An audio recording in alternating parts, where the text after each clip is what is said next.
Kwa nini tunafanya uinjilishaji? Kila kufanya uinjilishaji tunakumbuka sauti ya Kristo kwamba wajibu wetu sisi, amri yake kubwa ni kupendana. Kwa hivyo Radio Maria imekuwa chachu ya kuboresha, ya kuhimiza na kuhanikiza nguvu ya kupokeana, kuvumiliana na kupendana. Katika kupokeana, kupendana na kuvumiliana kunatokea faraja katikati ya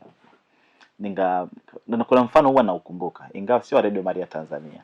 Wapadri mmoja wa radio jirani ambao tulianza kwa pamoja, Radio Maria Uganda, anasema kwamba siku moja alikuwa anafanya katekisimu ya juu ya maisha ya ndoa, na alikuwa anakemea yule mtu ambaye anajisikia roho ya kutaka kuondoka katika ndoa, ya kuvunja ndoa yake, ya kumaliza ndoa yake.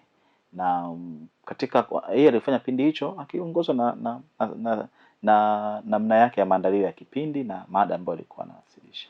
Anasema baada ya kipindi kile jioni akapokea wageni. Wageni walikuwa kina nani? Walikuwa bwana na bibi.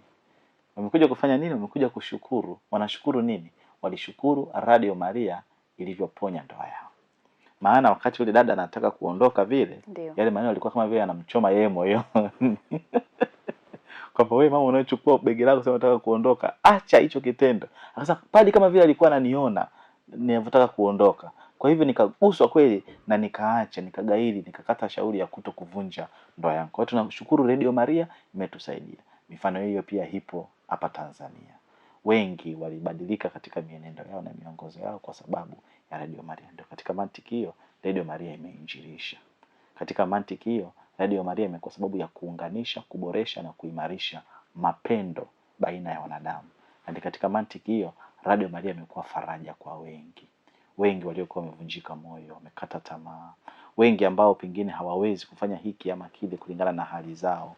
Basi rafiki yao, msindikizaji wao, mshirika wao katika maisha amekuwa mawimbi ya Radio Maria.